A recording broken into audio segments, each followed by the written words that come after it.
अस्सलाम वालेकुम students. Class फिर अपनी इंग्लिश की बुक देखिए, English reader text book of English language.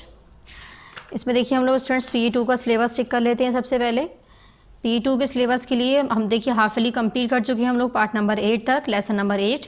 PE2 के सिलेबस में lesson number 9, lesson number 10, lesson number 11 और लेसन नंबर 12 पढ़ना है। ठीक है, ये 4 चैप्टर्स पढ़ने हैं, जिसमें से लेसन नंबर 9 है अर्थ डे, जो आपकी पोयम है, तो आपको सिर्फ इसको रीड करना है। ये हो जाएगा हम लोग का पार्ट नंबर 9। और लेसन नंबर 10 है दी ओबीडियंट सन, पेज नंबर 60 पे। ये हम लोग इसका एक्सप्लेनेशन करेंगे। तो लेसन नंबर 8 और लेसन नंबर 9 लेसन नंबर 9 और लेसन नंबर 10 दोनों ही चैप्टर्स हम लोग एक ही पार्ट में कवर करेंगे, क्योंकि लेसन नंबर 9 जो है वो सिर्फ पोयम है अर्थ डे। तो ये आप लोग को पेज नंबर 57 पर गिवन है, आप लोग को रीड करनी है। इससे रिलेटेड कोई भी एक्सरसाइज या फिर क्वेश्चन आंसर या एक्सप्लेनेशन नहीं करना है। ठीक है स्टूडेंट्स, सिर्फ रीडिंग करनी है लेसन नंबर 9 की। तो हम लोग लेसन नंबर 9 और लेसन नंबर 10 ये दोनों ही एक पार्ट में कंप्लीट करेंगे, पार्ट नंबर 9 में। ठीक है, लेसन नंबर 9 मैंने बता दिया आप लोग को रीड करना है, और लेसन नंबर 10 हम लोग स्टार्ट करते हैं जो है पेज नंबर 60 पर। तो सबसे पहले लेसन नंबर 9 पे पेज नंबर 57 पे आप लोग पार्ट नंबर 9 शो करेंगे स्टूडेंट्स। देखिए पेज नंबर है 57, लेसन नंबर 9, लेसन नेम है अर्थ डे, पार्ट नंबर 9, और यहाँ पर सभी को डेट शो करनी है। तो इसको क्या करना है, आप लोग को रीड करना है सिर्फ वन टाइम। नेक्स्ट देखिए, नेक्स्ट जो हम लोग को चैप्टर पढ़ना है, देखिए इससे रिलेटेड जो भी एक्सरसाइजेज है वो भी आप लोग कंप्लीट नहीं करनी है। नेक्स्ट जो चैप्टर है पेज नंबर 60 पर, लेसन नंबर है लेसन नंबर 10, लेसन नेम है दी ओबीडियंट सन। ओबीडियंट किसे कहते हैं? ओबीडियंट कहते हैं वो जो दूसरों का कहना मानते हो। ठीक है, कह रहे हैं दी यानी एक, ओबीडियंट सन ऐसा बच्चा जो दूसरों का कहना फ़ौरन मान जाता है। ठीक है, पार्ट नंबर 9 शो करेंगे और यहाँ पर डेट शो करनी है। क्लू पढ़ते हैं सबसे पहले, वार्म अप। कह रहे हैं मदर्स आर लाइक, इससे क्या होगा हम लोग को चैप्टर में आइडिया होगा कि हम लोग को इसमें स्टोरी में क्या चीज़ें किससे रिलेटेड बातें बताई गई हैं। ठीक है, किससे रिलेटेड चीज़ें बताई गई हैं। फर्स्ट है mothers are like God for us on earth. कह रहे हैं मदर जो होती है यानी माँ जो होती हैं वो एक गॉड की तरह होती हैं हमारी अर्थ पर। We must obey our mother as she loves us without any greed. कह रहे हैं कि हमें अपनी मदर क्या ओबे यानी कि उनका कहना मानना चाहिए। She loves us without any grid, वो बगैर किसी ग्रीड के, बगैर किसी लालच के, बगैर किसी चीज़ के वो हमारी केयर करती हैं। ठीक है, या फिर हमें लव करती हैं। नेक्स्ट है चैप्टर का एक्सप्लेनेशन है। इन दिस स्टोरी, देखिए सेम पेज नंबर है, पेज नंबर 60 पर ही। In this story you are going to read how this son's life was saved as he obeyed his mother. कह रहे हैं कि इस स्टोरी में आप पढ़ेंगे you are going to read how to son's life, यानी कि आप इसमें रीड करेंगे कि कैसे एक माँ जो है वो अपने बच्चे की ज़िंदगी को बचाती है as he obeyed his mother, क्योंकि वो बच्चा जो है वो अपनी मदर का कहना मानता है। वंस अपॉन अ टाइम, कह रहे एक बार की बात है, एन ओल्ड ब्राह्मण विडो, विडो कहते हैं ऐसी औरत जिसके हस्बैंड की डेथ हो चुकी हो, उसको कहते हैं विडो यानी कि विधवा। कह रहे एक ब्राह्मण विडो थी, lived in a small town, एक छोटे से टाउन में रहा करती थी। She had a young son, उसके पास एक यंग लड़का था। Who earned his living by performing rituals and heavens. कह रहे जो क्या करता था, वर्क करता था, काम करता था, क्या करने के लिए, पैसे कमाने के लिए। ठीक है, रिचुअल्स और हेवेंस परफॉर्म करता था। नेक्स्ट है one day a messenger came to their door step and said. कह रहे हैं एक दिन क्या हुआ, एक मैसेंजर डोर स्टेप यानी कि गेट के वही दरवाजे के बाहर आया और बोला I have come from the big city, मैं एक बड़े से शहर से आया हूँ। Seth Ramdas wants you to hold a puja in his mansion. कह रहे हैं कि सैथ रामदास जो हैं वो चाहते हैं कि तुम उनकी पूजा में आओ। You must reach the big city early in the morning day after tomorrow. कह रहे हैं कि तुम आपको कल बड़े उस शहर में सुबह ही जल्दी कल आना होगा। The young brahmins promised the messenger that he would reach there on time. Young brahmin ने यानी कि जो ब्राह्मीण विडो थी उसने उसका जो बेटा था, उनका जो बेटा था ब्राह्मीण, उसने क्या किया, उनको प्रॉमिस किया किसको, मैसेंजर को, कि मैं कल ज़रूर आऊँगा। ठीक है, टाइम पर यानी कि वक्त पर, समय पर। Then he made the preparations for the journey to big city.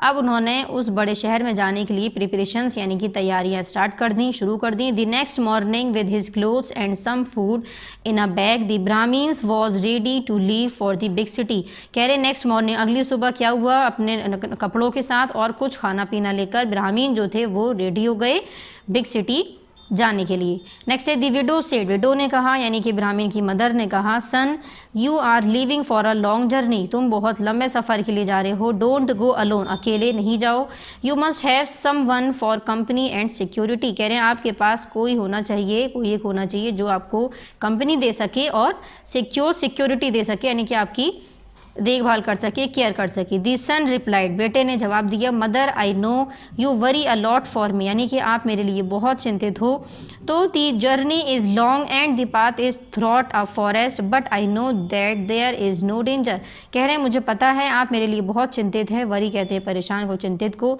लेकिन जो रास्ता है वो जंगल से होकर गुजरता है, लेकिन वहाँ पर कोई भी जानवर, कोई भी खतरा मुझे नहीं है जानवरों से, ठीक है।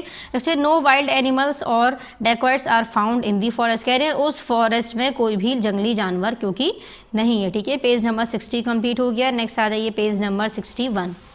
देन हिज मदर सेड, फिर उनकी मदर ने कहा, son I still suggest that you must have some company, कह रही उनकी मदर बोली ब्राह्मण की कि फिर भी बेटा मुझे ऐसा लगता है कि तुम्हें किसी की कंपनी की ज़रूरत है, यानी कि किसी का तुम्हें साथ होना ज़रूरी है क्योंकि तुम बहुत लंबे सफ़र के लिए जा रहे हो। Oh mother don't worry I can go alone, कह रहे हैं ओ मदर डोंट वरी, अरे माँ बिल्कुल घबराइए नहीं, फिक्र नहीं करिए, आई कैन गो अलोन, मैं अकेले, अलोन कहते हैं अकेले को, मैं अकेला जा सकता हूँ। After completing all the work, पूरा काम करने के बाद, I will come back tomorrow evening, मैं जल्द ही शाम में वापस आ जाऊँगा। किसने कहा ये? ब्राह्मण की मदर ने थी। Brahmin's mother went to her small backyard and return with a crab in her hand, ब्राह्मण की जो मदर थी वो बाहर जाती हैं और एक छोटा सा क्रैब लेकर आती हैं अपने हाथ में। क्रैब एक तरह का कीड़ा होता है, देखिए यहाँ पर आपको जैसे दिख रहा है। She gave the crab to her son and said, उन्होंने उस क्रैब को अपने बेटे को दिया यानी ब्राह्मण को दिया और बोली, son you can at least take this crab for company, कहती हैं कि तुम एटलीस्ट इस क्रैब को अपने साथ लेकर जाओ ताकि तुम्हें कंपनी इससे मिलती रहे। I can not let you go alone, मैं तुम्हें बिल्कुल अकेला नहीं जाने दे सकती। कौन कह रही हैं? विडो यानी कि ब्राह्मण की mother. The obedient son took the crab and placed in a bag, उस बच्चे ने, जो ओबीडियंट मैंने क्या बताया है, कहना मानने वाला, दूसरों की सुनने वाला, ऐसा जो ओबीडियंट जो बेटा था उनका, कहना मानने वाला जो बेटा था, उसने क्या किया, उस क्रैब को लिया और अपने बैग के अंदर प्लेस यानी कि रख दिया। Next then he also put some camphors in the bag, camphors कहते हैं ऑयल होता है, कहते हैं कि उन्होंने कुछ ऑयल जो है वो अपने बैग में रखा, वो भी रखा। He touched his mother's feet to seek her blessings and left for the big city, कह रहे हैं कि उन्होंने अपने माँ के फीट सीक यानी कि पैर छुए, दुआएं ली उनसे और उस वहाँ पर वो बड़े शहर में जाने के लिए निकल पड़े। ऑन दी वे, रास्ते में ही, इट ग्रू वेरी हॉट, बहुत ज़्यादा गर्मी थी। The summer sun was beating hard on his back, जो सूरज की जो किरणें थी वो उनके बैक पर यानी पीठ पर बहुत तेज़ी से पड़ रही थी। So he decided to stop and rest under a shady tree, तो उन्होंने डिसाइड किया, ये तय किया कि वो रुकें और कुछ देर के लिए शेडी ट्री यानी कि जो परछाई आ रही है, जो शेड पड़ रही है ट्री से परछाई, उसके नीचे बैठकर आराम कर सके। He sat under the tree and took his lunch, उन्होंने ट्री के अंदर बैठे वो और टुक हिज लंच, और अपना लंच निकाला। Then he fell asleep in the cool shade, और फिर वो लंच करने के बाद उन्हें थोड़ा अच्छा फील हुआ और वो वहाँ पर सो गए।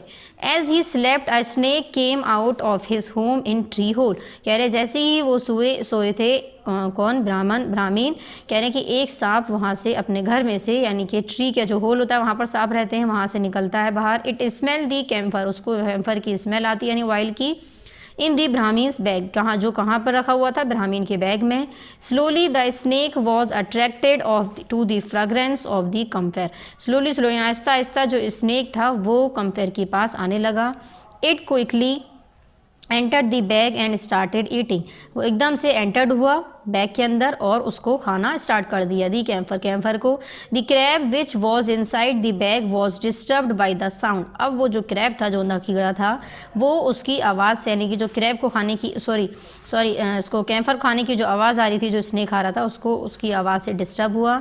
It held the snake in its sharp clause कहते हैं पंजे को, उसने क्या किया, अपने हाथों के पंजों से उस स्नेक को शार्पली पकड़ा एंड सक्ड अप, और उसको सक्ड किया, दी ब्लड, उसका ब्लड यानी कि खून पीने लगा। Soon the snake lay dead on the ground, जल्द ही क्या हुआ, जो स्नेक था वो उस ग्राउंड पर मर गया। यानी कि उसकी डेथ हो गई। किसने मारा था उसको? क्रैब ने। नेक्स्ट है, a few hours later the Brahmin woke up from his sleep. कुछ घंटे बाद ब्राह्मीन जो थे वो सोकर जब उठे अपनी नींद से। When he saw the dead snake, जब उन्होंने मरा हुआ सांप देखा, and the crab near it, और क्रैब को वहाँ नज़दीक देखा सांप के, ही थॉट, वो सोचने लगे, ओह अरे, the crab has saved my life from the deadly snake. कह रहे हैं कि इस क्रैब ने इस जहरीले सांप से मेरी जो ज़िंदगी थी उसको बचा लिया। Thank God I obeyed my mother.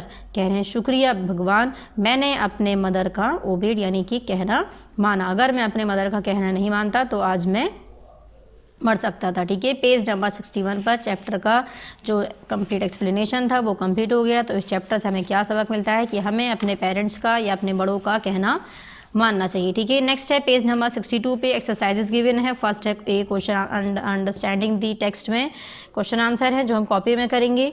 B है complete the sentences by using the right answer. Sentences हैं, इसको कंप्लीट करना है। फर्स्ट है an old Brahmin. Old Brahmin कौन थे? Lived in a big town, यानी बिग टाउन में रहते थे, या फिर lived in a small town, या फिर छोटे टाउन में शहर में रहते थे, या फिर लिव्ड इन अ विलेज, या फिर एक गांव में रहते थे। तो जो ओल्ड ब्राह्मण थे वो एक छोटे से टाउन में रहते थे। ठीक है, तो फर्स्ट का हो गया हमारा correct option B, lived in a small town. Next second है dash wants to hold a puja. पूजा कौन करवाना चाहता था?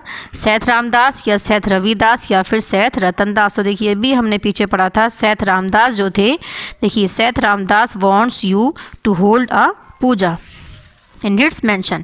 पूजा कौन करवाना चाहते थे? सेठ रामदास। तो सेकंड का हो गया हमारा करेक्ट ऑप्शन ए, सेठ रामदास। नेक्स्ट थर्ड है the Brahmin's mother return with a dash. Brahmin की जो मदर थी वो रिटर्न हुई बटरफ्लाई इन हर हैंड, बटरफ्लाई अपने हाथ में लेके, या फिर क्रैब इन हर हैंड, या फिर क्रैब को लेकर। तो जो ब्राह्मीण की मदर थी वो क्रैब को अपने हाथ में लेकर रिटर्न यानी कि वापस हुई थी। ठीक है, तो यहाँ पर भी आप लोगों को सबको लिखना है। जैसे कि सपोज फर्स्ट है तो यहाँ पर लिखेंगे lived, LIVED, lived in a big town. Next है third the Brahmin's mother return with a, तो crab in her hand. Next fourth है on the way it grew very hot, यानी कि रास्ते में बहुत ज़्यादा गर्मी थी, या इट ग्रू वेरी कोल्ड, या बहुत सर्दी थी, या स्टार्टेड रेनिंग, या फिर बारिश शुरू हो गई थी। तो क्या हुआ था? On the way it grew very hot, रास्ते में क्या हुआ था? बहुत ज़्यादा गर्मी थी। ठीक है, ये हो जाएगा पेज नंबर 6, देखिए फोर्थ का correct option A, grew very hot. Page number 62 complete हुआ। नेक्स्ट आ जाइए स्टूडेंट्स, नेक्स्ट है पेज नंबर 63 पे। फिफ्थ आपको यहाँ पर गिवन है the brahmin decided to rest. Brahmin ने डिसाइड किया रेस्ट करना under a peepal tree, peepal tree के नीचे, या अंडर अ बैनियन ट्री, या फिर बैनियन ट्री के नीचे, या फिर अंडर अ नीम ट्री। तो देखिए आपको यहाँ पर नीम गिवन था, नीम को इस तरीके से कैंसिल करके यहाँ पर लिखेंगे शेडी, SHADY, शेडी। तो ब्राह्मीण जो थे उन्होंने जो डिसाइड किया था रेस्ट यानी आराम करना, वो कैसे पेड़ के नीचे किया था? शेडी ट्री, यहाँ से उनको पेड़ों की पत्तों की उसकी परछाई मिलती रहे और उसको वहाँ पर आराम मिलता रहे। ठीक है, यानी कि धूप से वो बच सकें। शेडी ट्री के नीचे उन्होंने रेस्ट करना यानी आराम करने के लिए डिसाइड किया था, फैसला किया था। नेक्स्ट है see who said these words. ये वर्ड्स हमें बताने हैं कि चैप्टर में ये वर्ड्स जो हैं वो किसने कहे। देखिए ये मैंने 4 जो हैं सेंटेंसेस ये आप लोगों को पिछले भी चैप्टर्स में करवा चुकी हूँ। तो ये सेंटेंसेस रीड करने और हमें बताने ये वर्ड्स जो हैं ये किसने कहे। तो ये मैंने कंप्लीट कर दिया, यहाँ से देकर आप लोग इसको कॉपी करेंगे। नेक्स्ट डी है राइट ट्रू और फॉल्स। फर्स्ट है the mother went to the farm to bring a crab. कह रही मदर जो है वो फार्म गई थी क्रैब लेने, नहीं बाहर के साइड गई थी, बस ये हो जाएगा फॉल्स। नेक्स्ट सेकंड है दी सन वॉज ओबीडियंट। बेटा जो था वो ओबीडियंट था यानी कि कहना मानने वाला था, ये क्या है? ट्रू। पूरा लिखेंगे आप लोग फॉल्स, FALSE फॉल्स। नेक्स्ट है ट्रू। नेक्स्ट थर्ड है the mother also gave some camphor. Mother ने उन्हें कैम्फर भी दिया था, ये क्या हो जाएगा? ट्रू। नेक्स्ट है fourth the Brahmin took rest under a tree. Brahmin जो थे वो ट्री के अंदर रेस्ट यानी आराम कर रहे थे, ये हो जाएगा ट्रू। नेक्स्ट सिक्स्थ है the snake killed the crab. Snake ने क्रैब को किल्ड यानी मार दिया था, ये क्या है? फॉल्स। स्नेक ने क्रैब को नहीं मारा था, क्रैब ने स्नेक को मारा था। ठीक है, तो फर्स्ट हमारा हो गया इसमें फॉल्स। नेक्स्ट सेकंड है true, next third true. Third के बाद देखिए यहाँ पर फिफ्थ लिखा है, इसको कैंसिल करके फोर्थ लिखेंगे, यहाँ 6 लिखा है, इसको कैंसिल करके फिफ्थ। तो फोर्थ का हो गया हमारा ट्रू और फिफ्थ का हो गया फॉल्स। यहाँ पर ट्रू और फॉल्स कंप्लीट हो गए। नेक्स्ट सेम पेज नंबर 62 पर ही आंसर दी गिवन क्वेश्चंस हैं। इनके क्वेश्चंस के आंसर हम लोग अपने कॉपी में कंप्लीट करेंगे। तो इसके लिए सभी को अपनी कॉपीज़ ओपन करनी है और उसमें हम लोग अपना लेसन नंबर ये इसके जो क्वेश्चन आंसर हैं उसको कंप्लीट करेंगे। ठीक है, तो कॉपीज़ ओपन करिए, पार्ट नंबर शो करिए और पार्ट नंबर क्या है हम लोग का 9। देखिए आंसर दी फॉलोइंग क्वेश्चंस। मैंने इसको पेन से वर्क किया, आप लोग को पेंसिल से वर्क करना है। ठीक है, क्वेश्चन नंबर 1 है how did the Brahmin earn his living. Question number 1 है how did the Brahmin earn his living, यानी कि जो ब्राह्मीण थे वो ज़िंदगी गुजारने के लिए किस तरह की काम करते थे। दी ब्राह्मीण, आंसर नंबर 1 है the Brahmin earn his living by performance rituals and heavens. ठीक है, देखिए यहाँ पर इसका आंसर हमें ऑन पेज नंबर है पेज नंबर 60 पर, यहाँ थर्ड लाइन में गिवन है his living by performing rituals and heavens. ये आंसर नंबर 1 कंप्लीट हुआ। नेक्स्ट क्वेश्चन नंबर 2 है who came to the door step and what message did he bring. कह रहे हैं कि डोर स्टेप पर कौन आया था और उन्होंने क्या मैसेज लेकर आए थे वो। आंसर है a messenger came to the door step and his message was. कह रहे हैं मैसेंजर जो थे वो डोर स्टेप पे आए थे और जो मैसेज था वो क्या था। Seth Ramdas wants brahmins to hold a puja in his mansion. कह रहे हैं जो रामदास थे वो क्या चाहते थे कि जो ब्राह्मीण हैं वो वहाँ पर पूजा के लिए आए। नेक्स्ट है question number 3 what did the Brahmins mother advised him. Brahmins की मदर ने क्या एडवाइस दी थी, क्या सलाह दी थी। तो Brahmins mother advised him don't go alone, यानी कि अकेले नहीं जाओ। You must have someone for company and security, तुम्हें यानी कि आपको कुछ कंपनी की और सिक्योरिटी की ज़रूरत है। आंसर नंबर 3 कंप्लीट हुआ। नेक्स्ट है question number 4 what did the Brahmin do when it grew very hot. कह रहे हैं ब्राह्मीण ने क्या किया जब बहुत ज़्यादा उन्हें वहाँ पर गर्मी लगी। तो ये आंसर है brahmin decided to stop and rest under a shady tree. Brahmin ने डिसाइड किया कि वो रुकेंगे और उस ट्री के अंदर जो शेडी ट्री है उसके अंदर बैठकर आराम करेंगे, उसके नीचे बैठकर आराम करेंगे। नेक्स्ट है question number 5 what did the crab do. Crab ने क्या किया। आंसर नंबर 5 है the crab hold the snake in its, एक सेकेंड और इसमें आप दिखाओ आपको क्लियर।